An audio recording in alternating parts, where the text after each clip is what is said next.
What's up, everybody, and welcome to a brand new episode of ParaTruth Reborn. This is a pre-recorded show on 107.7 FM New Orleans and United Public Radio Network. My name is Erik. And I'm Justin. And today we are going to talk a little bit about the Pyramid of Giza, the Nazca Lines, and Stonehenge. Why? Because these very interesting and yet ancient wonders of the world have been quite a mystery for many, many years, ever since their discovery.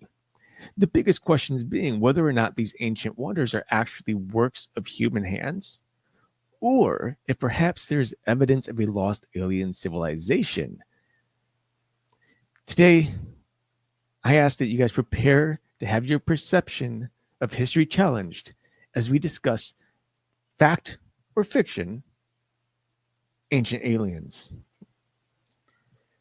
Well, we've all seen the show. Of course, We have. aliens. So, right off the bat, we're gonna just kind of start with describing each of these three particular wonders or locations. In this case, the structures themselves. So let's begin first and foremost with the Pyramid of Giza. Now, the Great Pyramid of Giza, everybody knows, like, all you have to say is the pyramid, and everybody's probably thinking of the Great Pyramid of Giza. It's extremely popular, right? We all know it. It's also known as the Pyramid of, I believe it's Khufu, Khufu, I think. Khufu. Okay, Khufu. Sorry. Now, it is the oldest and largest of the three pyramids in the Giza Pyramid complex, and one of the 7 wonders of the ancient world. It was built as a tomb for the pharaoh Khufu, also known as what is that? Cheops? Cheops, yeah. Interesting. In Greek, of the 4th dynasty of Egypt in particular. Now, if you've not been to the Great Pyramid of Giza, just as Justin and I have not been, you're probably wondering where the location is if you don't know it. The pyramid is actually located on the Giza Plateau, on the west bank of the Nile River near Cairo, Egypt. Now, its construction was believed to be around 2580 to 2560 BC, and it's estimated that it took about 20 years to build. That's a pretty long time by today's standards, considering. Now, the size of the Great Pyramid was originally 146.7 meters, which is, for those of us on the metric system, 481 feet tall, making it the tallest structure in the world for over 3,800 years.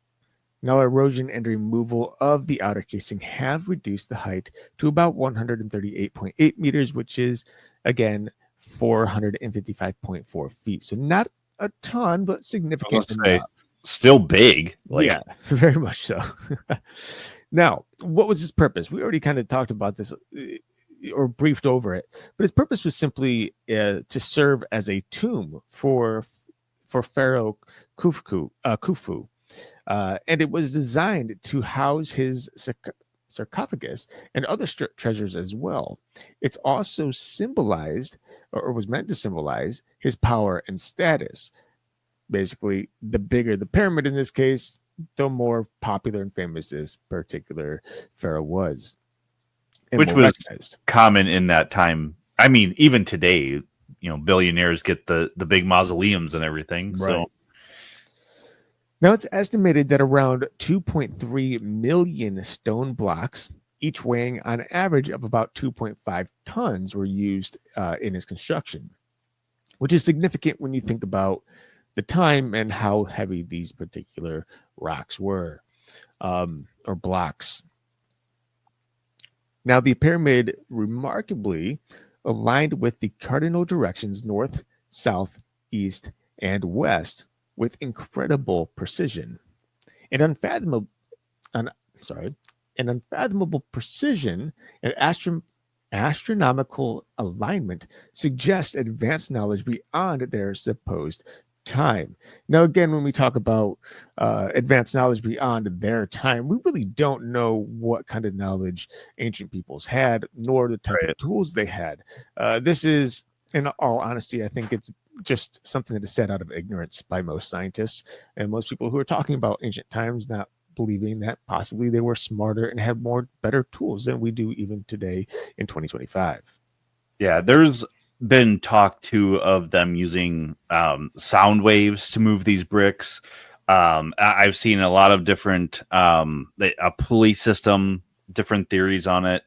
I think a lot of people still believe that they use some type of sound wave technology to move these bricks, but with them being so precise to the north, south, east, and west directions is where I think a lot of people question some of this stuff, because how could they have known that? But again, to your point, yeah, we don't know. And I seriously feel like we are a little de-evolved from the technology that they might have had back then. Oh, 100%. There's actually a decent amount of evidence that suggests that ancient peoples had significant tools that we today can't even fathom having or understanding, just based on the pyramids themselves. There's been a number of archaeologists who claim that they cannot replicate the exact dimensions and build the pyramids the exact way that they are built. The some of these spots are so like where the rock or the blocks layer each other, you can't even fit a thin piece of paper through there, right? Just because of how tight they are, and we don't have the type of technology to cut blocks to that type of dimensions today. At the time, so that also is very interesting and significant. Not to mention ancient civilizations that seem to just disappeared off the face of the earth, which were claimed to be one of the greatest cities in all the world, with high advanced technology, possibly alien technology that surpasses anything that anyone can even possibly fathom today. Now, why do people believe that? I mean, of course, it all comes up to assumption based on some of these stories that have been written about various places. But nonetheless, this is, I think, a very significant structure within our world that kind of suggests maybe there's something more to it than simply humans either building it themselves, or that these humans were maybe not as Neanderthalic as I think many people believe them to have been. Yeah, I think they've really pushed on the Ancient Aliens show that this had to have been some type of otherworldly influence. All of these that we're going to be talking about right now had to, other than them being ignorant to what technologies they had, I don't understand how they are just coming to that conclusion. Like, I want to believe that we've had visits in our past history, but at the same time, it's a lot of assumption. Right. I think what it comes down to is that many people, individuals who study this stuff, who want to believe in aliens, are more willing to claim that extraterrestrials came down and helped, rather than just give the credit to the ancient people who possibly built it themselves without any help. It's easier for them to fathom it that way, and I think it's more exciting as well. Of course, that's not to say there isn't some interesting evidence that points to possible help from outer space, but nonetheless, I do think that the idea of extraterrestrials helping Egypt, in this case, build these pyramids, does make it extra interesting and more fun to really to research and connect to. Yeah, for sure. So the next one we're going to talk about also is Stonehenge. Now, Stonehenge is a prehistoric megalithic structure on Salisbury Plain in Wiltshire, England, 2 miles or 3 kilometers west of Amesbury. It consists of an outer ring of vertical sarsen standing stones, each around 13 feet high and 7 feet wide. That's 4 meters high and 2.1 meters wide. For those of you who choose that particular type of measuring system. And they weigh around 25 tons. Now, they're topped by a connecting horizontal lintel stones, which are held in place with mortise and tenon joints, a feature which is very unique among contemporary monuments. Now, inside is a ring of smaller blue stones, and inside these are freestanding trilithons, two bulkier vertical sarcens joined by one lintel. The whole monument, now ruinous, of course, is aligned towards the sunrise on the summer solstice and sunset on the winter solstice.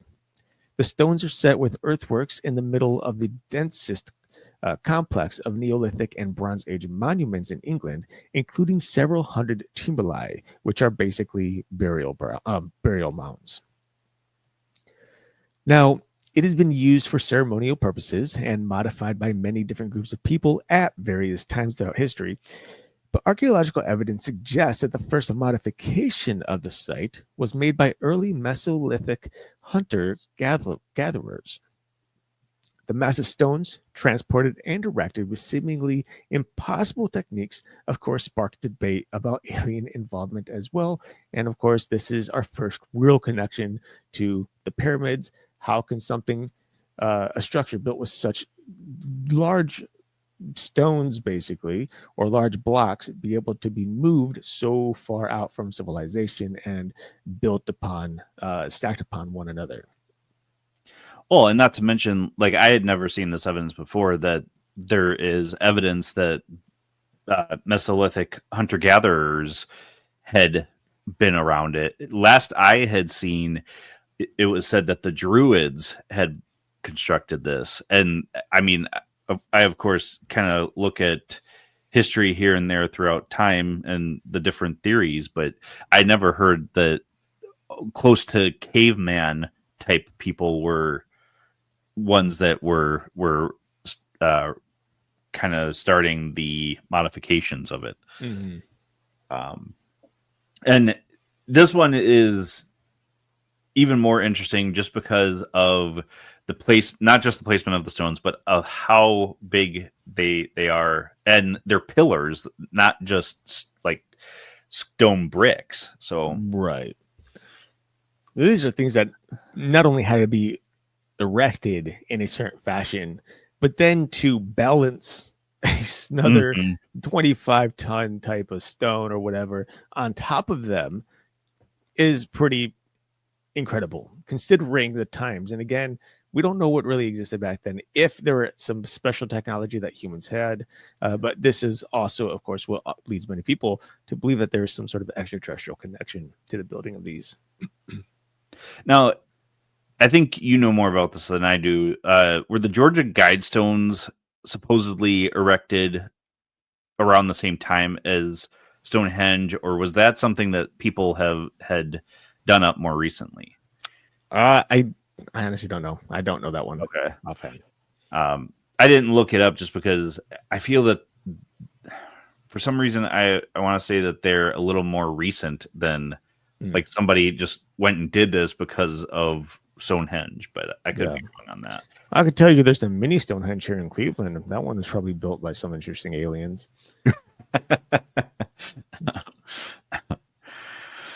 And I mean, just like all, the pyramids in Egypt, there are huge pyramids in South America too, that people believe that there's some type of connection between those pyramids and the ones in Egypt. What that means, I don't know, other than maybe mind-liked people that had the same idea, or again, I guess it's possible ancient aliens. That's why the pyramids. But yeah, the Stonehenge is one that I've always been fascinated with, and I've always wanted to visit. Not that the pyramids aren't, but Stonehenge sticks out just because it's so odd. And I don't know why, but the Druid connection had always grabbed me for whatever reason. Right. Well, now our final wonder of the world here that we're going to talk about, which also has connection and likeness to both the pyramids and the Stonehenge, is the Nazca Lines. Now, the Nazca Lines have really been these have been researched a lot, and these have been studied for years, and there's still continued research and study on these, as these all these places are. But these are specifically very interesting for one particular reason, and we're going to talk about that in a moment here. But first and foremost, the Nazca, sorry guys, the Nazca Lines are a group of over 700 geoglyphs made in the soil of the Nazca Desert in southern Peru. They were created between 500 BC and 500 AD by people making depressions or shallow incisions in the desert floor, removing pebbles and leaving different colored dirt exposed. There are two major phases of the Nazca Lines, of course, and that is the Paracas phase from 400 to 200 BC and the Nazca phase from 200 BC to 500 AD. Now, in the 21st century, several hundred new figures had been found with the use of drones, and archaeologists believe that there are more to be found still. Now, immense geoglyphs visible only from the air raise, of course, a very interesting question about their creation and purpose, and which also leads many theories proposing alien influence.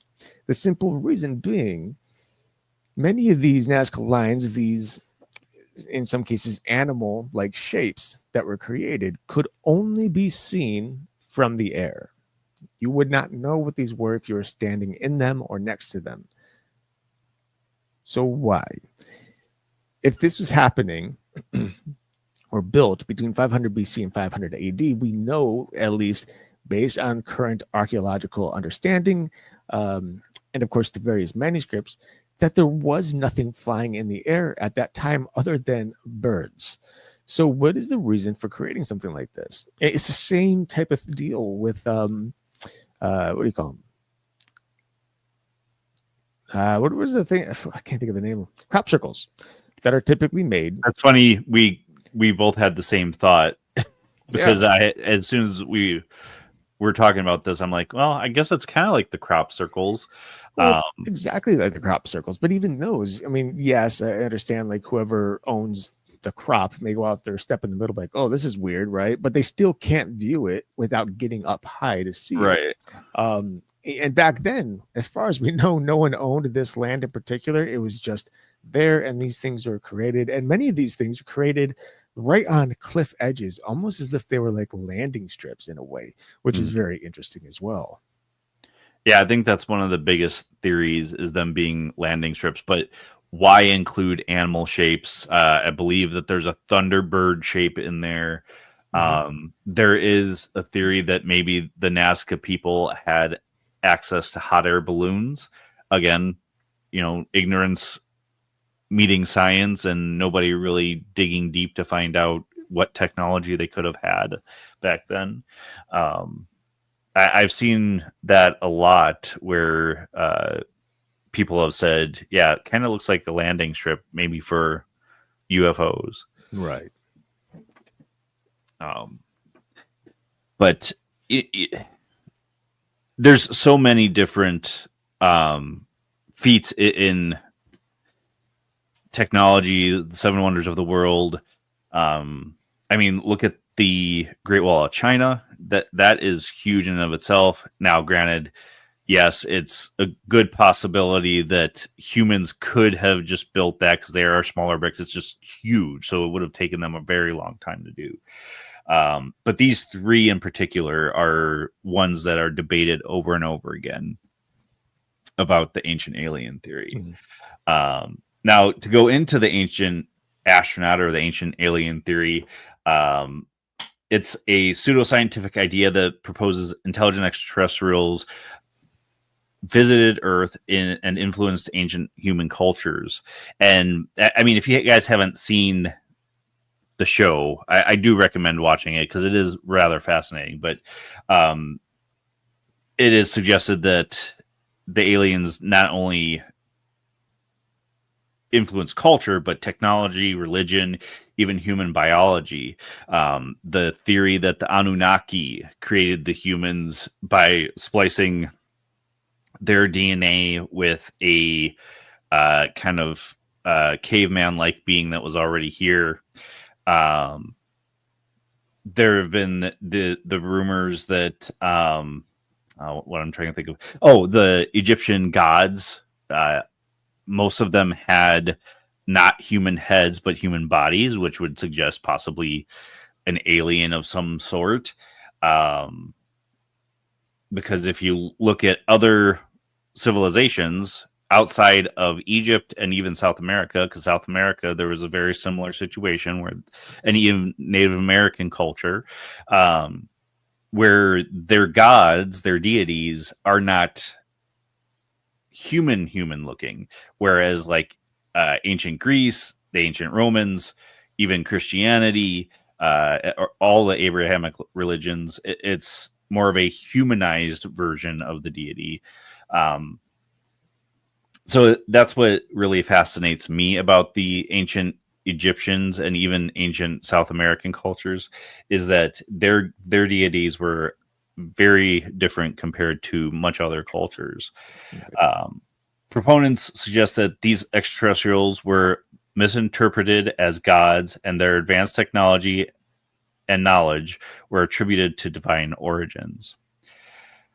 Now, the core concepts of the ancient alien theory or ancient astronaut theory is extraterrestrial visitors. The theory posits that extraterrestrials visited Earth in the distant past, possibly during prehistoric times.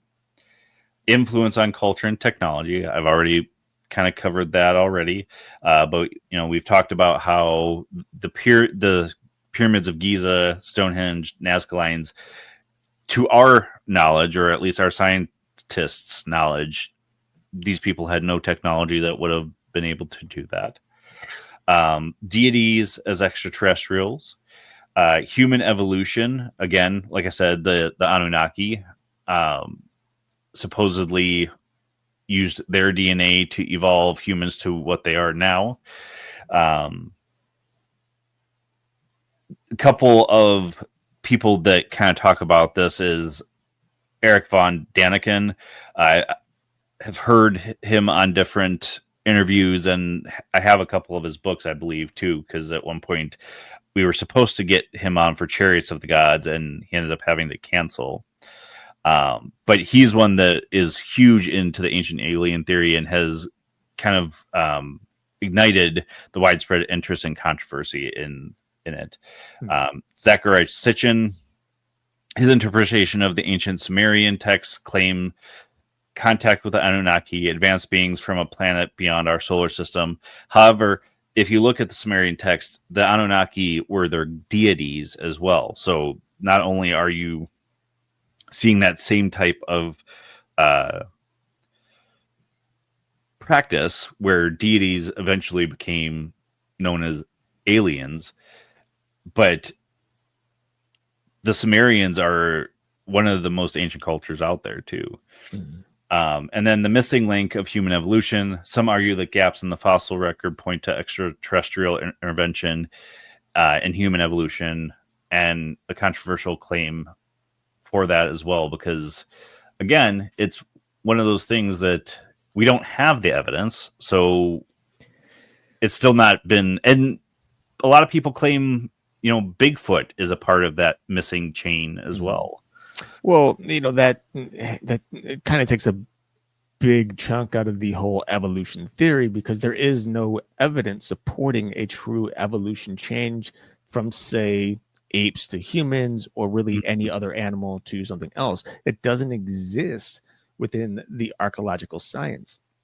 We don't have any artifacts that support that. We don't have any skeletons that support that. So the idea of Darwinism's, or I should just say Darwin's, evolution theory simply is just based on a hypothesis, not even a real theory. It's a question that maybe this happened, but there's nothing to support it. It's just a bunch of fairy tales at the moment, really. Even the specimens that we do have, we have had scientists come through and say, well, hey, this particular, I think there's this like kind of, it seems like a Neanderthal type character. Her name is Sue, that travels around in various museums. Mm-hmm. And she looks human, but she also looks ape-like. And they say that this is the true, the definition, I guess, of evolution in this particular package, this body. However, what they don't tell most people is roughly 95% of all the bones in that particular being that they have on the showroom floor of these museums is fake. There's only 5% that it actually found out in the real world, and those particular bones, if they were flipped, would simply belong to an actual ape. So that's either A, mistaken identity, or B, somebody trying to push the idea of evolution by purposely adjusting various bone structures in hopes of tricking people into believing something that isn't really true. For whatever reason, we don't know. It could just be one person's way of trying to spark their own claims and make them fruitful, when in reality, we just don't have that kind of evidence. On the flip side, the Anunnaki, this whole thing is very interesting, I think, when it comes to these deities, especially in Egypt, who had these animal-like heads or features in the bodies of humans, because there are a couple things that come to mind. The first and foremost, of course, is the Nephilim, which were basically these angels who fell from heaven, basically slept with human women and created the Nephilim. And the Nephilim were, of course, these half angel, half human hybrids, which were known as men of renown. These were giants. These are people who, were more or less gods in a way. They had special abilities in some cases.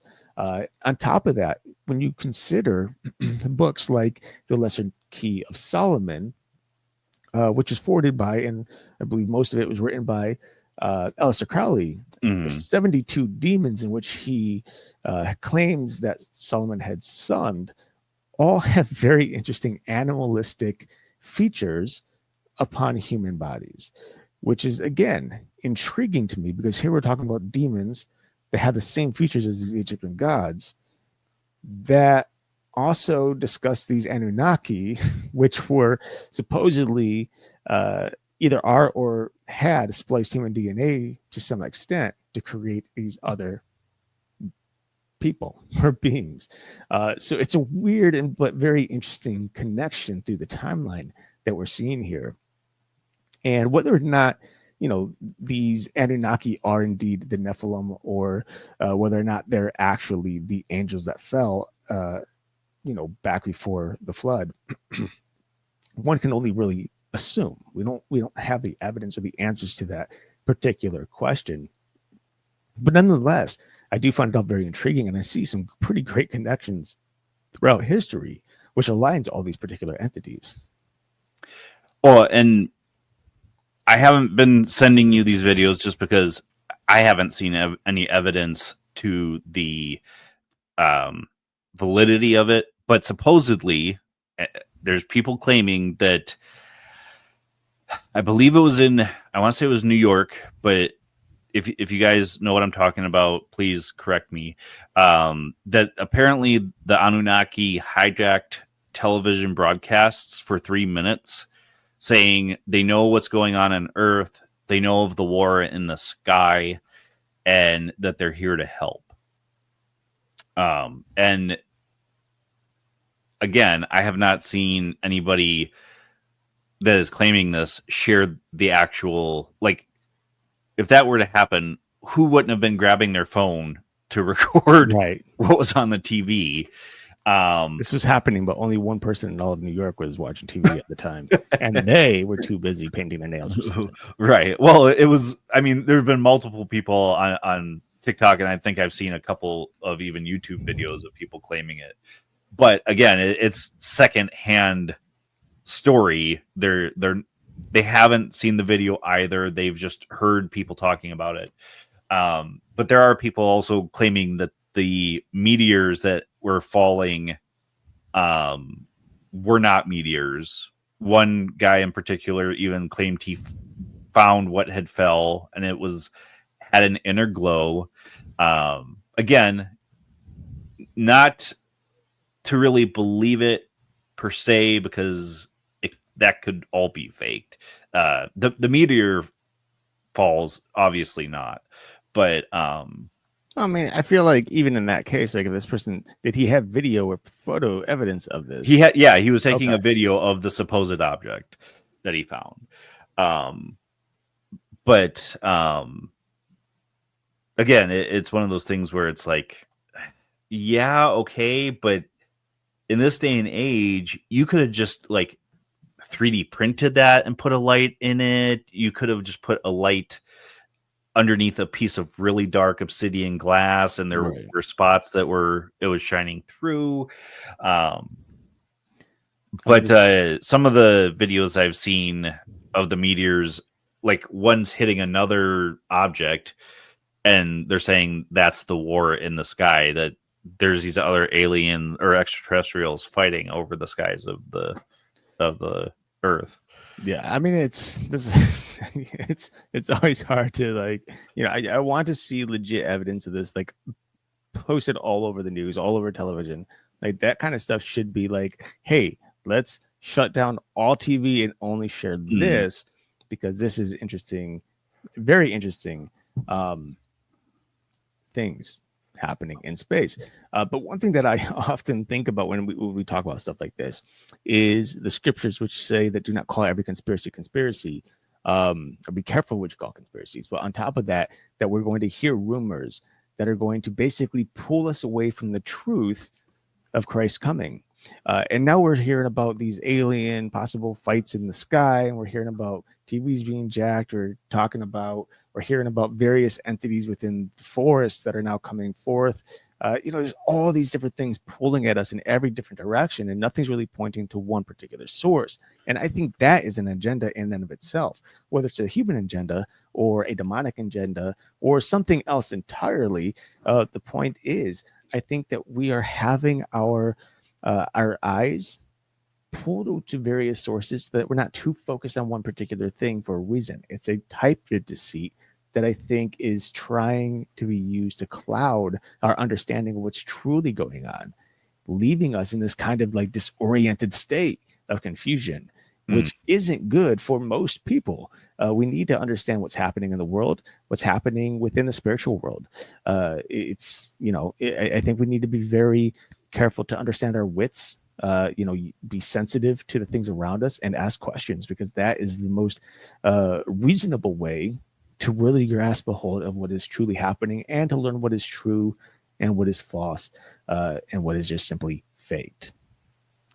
Well, and even going outside of the Bible, Project Bluebeam, yes, it's a conspiracy theory, but Right. It's also, I believe they've declassified that document as well, where we would be led to believe that whatever deity we worship, or if you believed in aliens, if you didn't believe in a deity, but you believed in aliens, whatever it is you believed would be broadcast in the sky, no less.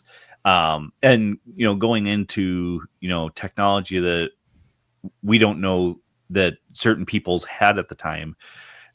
This was it the 50s and 60s, or was it later than that for Project Bluebeam?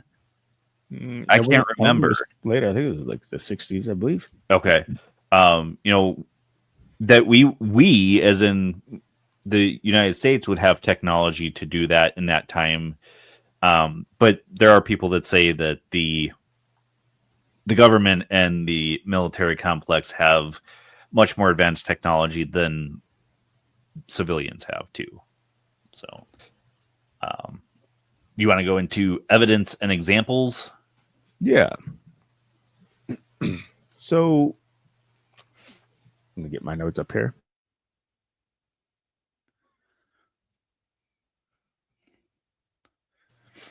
All right. So, evidence and examples beyond what we've already discussed about here. Now, first and foremost, of course, is the ancient artifacts in and of themselves.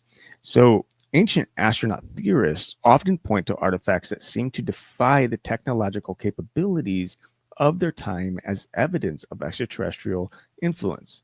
Examples of this include the goodness gracious, that's a big word. Antikythera mechanism, the Nazca Lines, and certain depictions within ancient art. These particular depictions within ancient art, by the way, are typically of human-like entities wearing what very much appear like space suits, like modern day, astronaut suits. Yeah. Also, various vehicles that seem to be hovering over the sky, over a group of people, or over, a particular structure. Some people even claiming that certain depictions show like a computer type technology or a cell phone type technology, even watches, when they believe that watches were not invented yet back then too. Right. And then, I mean, that can go into a whole other stream of thought with time travelers and stuff like that too. Right. Uh, Another example is ancient texts. So, ancient texts and myths from various cultures, including Sumerian, Egyptian, and Mayan, are interpreted as describing encounters with alien beings and their advanced technologies. And of course, these are things that are, again, I think the key word here is interpreted as describing. Mind you, that when it comes to ancient technologies, many people, or sorry, rewind. Ancient texts, when it came to those type of things, the people writing those, they would use what they could best, any words they can best, that would best describe what they were seeing at the time. So many of these cases that can be seen or interpreted, quote unquote, as what might be extraterrestrial vehicles may simply just be a coincidence, and this is how they could best describe that particular thing they were seeing. There's an account in Ezekiel in which Ezekiel describes the Lord coming down on angels, basically on a throne. And everything he says within the scripture does very much sound like it could be what today we would consider a UFO, or in this case, something that is an extraterrestrial machine, which is not to say it isn't, and it isn't possible. I mean, the fact that God is, he lives outside of space and time and earth. He is technically extraterrestrial because he's not of this earth. He's beyond it. So, obviously, when we think about this kind of things, you got to be very careful on the definition and how we word those.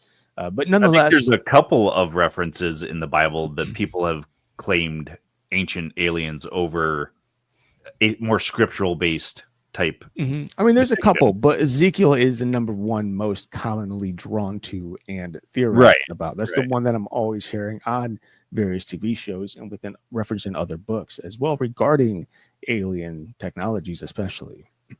Right. Another one is, of course, the pyramids and monuments. Just the fact that the construction of them are such a large scale, like the pyramids of Egypt and other ancient monuments, is often attributed to extraterrestrial guidance or assistance. There's a lot of current scientific belief based on archaeological evidence that when the Egyptians were building the pyramids, they were using a type of, they were using elephants along with a system which would allow these elephants to roll these blocks. Not the blocks themselves wouldn't roll, but they would put them on like logs, and these logs would, help to move these blocks up to the pyramids, and then it has some sort of mechanism that would allow them to string these things up or rope them up on top of each other. Now, of course, what exactly that mechanism was, how it was done, that's again all theory, and there's been tons of things written upon it, so you can just Google that, and you'll see a bunch of pictures in Google, by the way, to help kind of exemplify what it is I'm trying to say. But nonetheless, same thing with Stonehenge. Same thing using elephants or some other like cattle and whatnot who are capable of maybe moving some of these stones. And I'm not saying one elephant, one cattle. We're talking about a group of these creatures that are capable as a whole to move these. But nonetheless, there has been great theory that, again, alien technology was used. Was it something like a ship, or some sort of craft that was able to levitate these things, these blocks, and move them on top of one another, higher, higher and higher and higher. We don't know. We don't really know. But that's not to say it isn't possible. Yeah. Well, we have lever and pulley systems still today. So to claim that, that's a new technology, it's like, I feel it's been around a lot longer than most people realize. Right. Oh, 100%. Finally, of course, we have the religious beliefs. And this is that ancient astronaut theorists suggest that many religious beliefs and practices stem from interaction with extraterrestrial beings, which, as I'd already said, isn't necessarily wrong when you consider these beings that they're interacting with are literally not of this earth, but from beyond it. Again, the definition of extraterrestrial is a pretty broad definition, but I think when most people use it, they're thinking of the typical alien beings that modern, entertainment likes to talk about, the space Martians and all that stuff. The space Martians. Space Martians. Yeah, as opposed to Earth Martians. I mean, there's that whole theory too, but we won't get into it today. So obviously, of course, there are critics and skeptics about the ancient alien theory. And I feel no matter what we talk about in the paranormal, you should always be skeptical of a lot of the information that's out there. But Erik already mentioned this lack of concrete evidence. The theory relies heavily on a speculation and interpretation of ambiguous evidence with no definitive physical proof of alien intervention, meaning we have not found any old space ships or UFOs, UAPs, whatever you want to call them. We have not found evidence of any of these technologies that we've been told, of course. And there's no evidence to suggest that any of these cultures had this type of technology. Not that they couldn't have, but there's no evidence of it that we're being shown. Right. Alternative explanations. Conventional archaeology and historical research offer plausible explanations for many of the mysteries attributed to aliens.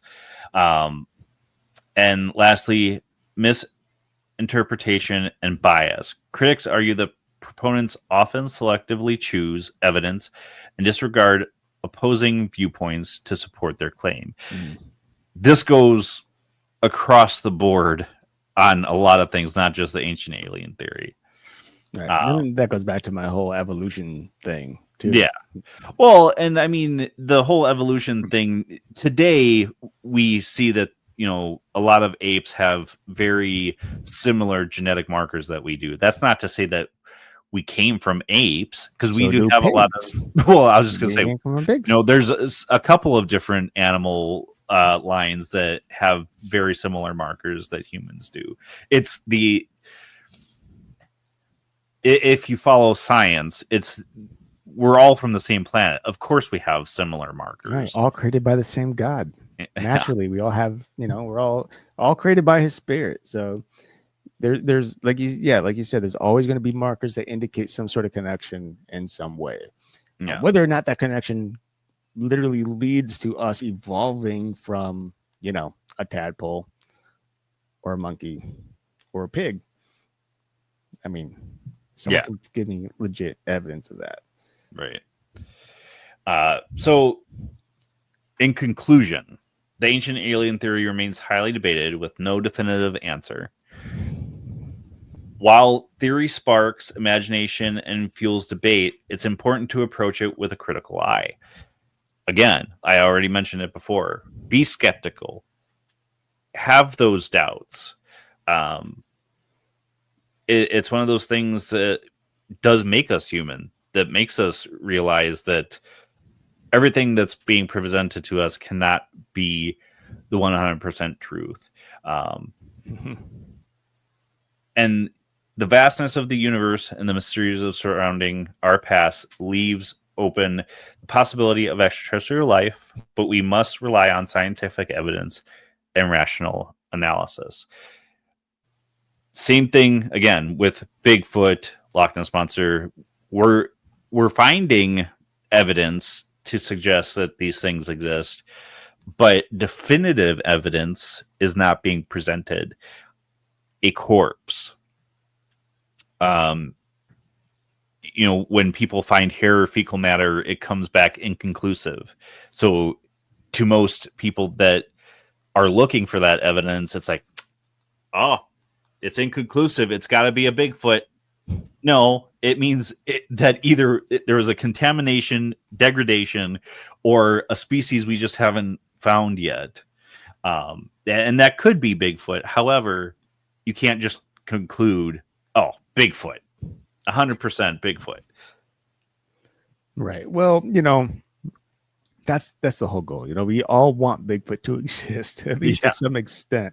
And it's pretty normal, I think, for a lot of us to want to jump to that conclusion. And that, again, goes to being critical. It's not just being or remaining critical to other people's viewpoints and what they're trying to share with us, but we have to be critical of our own viewpoints and what we're sharing with other people.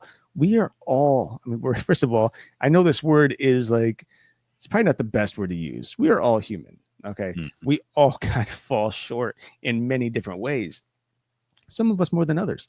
But with that said, we always want to be right. That is natural for people.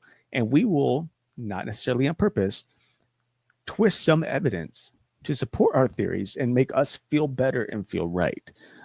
There's nothing necessarily wrong with that, but we have to be careful because the things that we are feeding to people, we are then being fed back to us. And we don't like it when we feel like people are lying or twisting truths and things like that.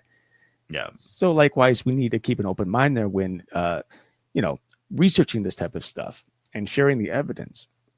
There's nothing wrong with coming to a conclusion saying, I think in conclusion, this is an alien species or a Bigfoot or whatever, what you have it.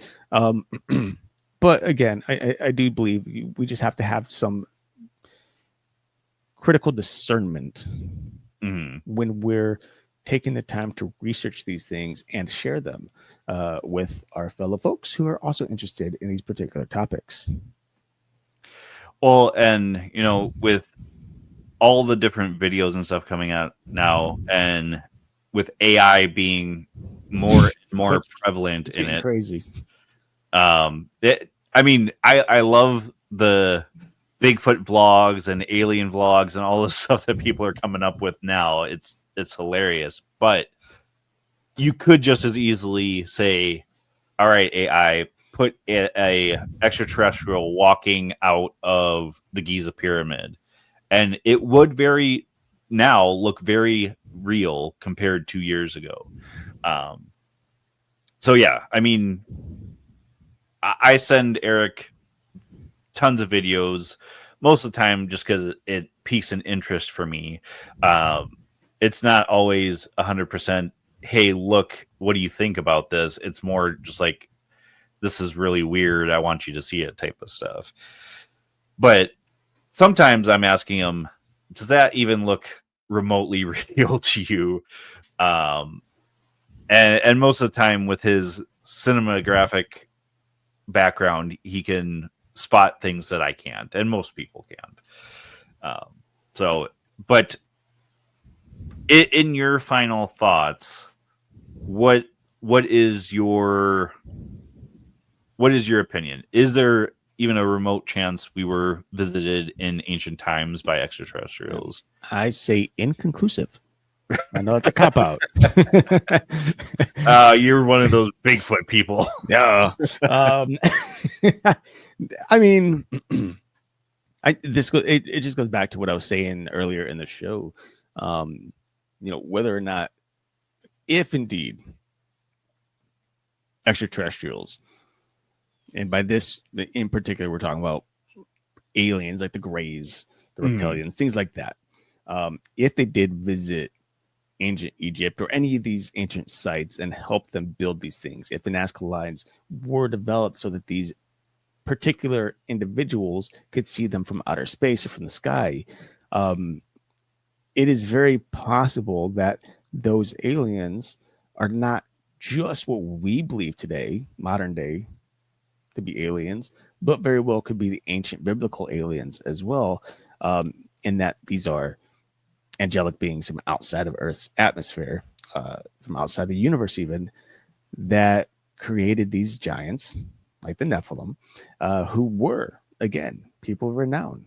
These were people, individuals who had abilities. They were kind of crowned as gods and as kings, and they led battles and they built things that normal people couldn't do. They had special knowledge, as far as we understand, that again, at the time, maybe people didn't know, but it's very possible they helped develop technologies that we today don't believe in, that we don't believe could have happened, back in 500 BC to 500 AD. Mm-hmm. We just don't know. And why are we not seeing this evidence of this stuff? Maybe they're no longer here on Earth. Maybe they took them back with them. There's so many theories that go into it, of course. But that's also not to say that these weren't typical gray or reptilian-like entities or some other of the 100 various types of species of aliens that we've come to learn about over the years. The simple fact is, and I always like to reference Jesse Marcel Jr. I talked to him many years ago. And when we were talking about the 1947 Roswell incident with his father, he said at the very end, after I asked him what he thought, do aliens exist? He says, to say that aliens exist would be to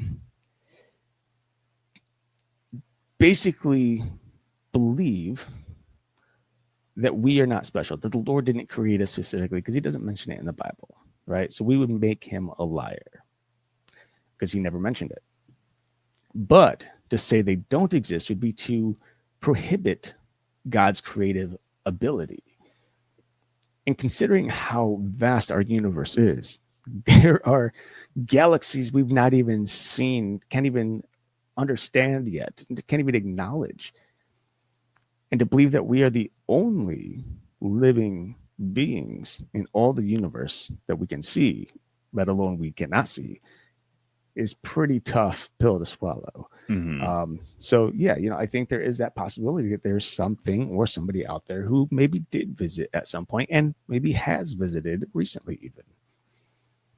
Yeah. Well, and even today, like as advanced as technology is going right now, it really makes you wonder, are governments talking to extraterrestrials, or did we really truly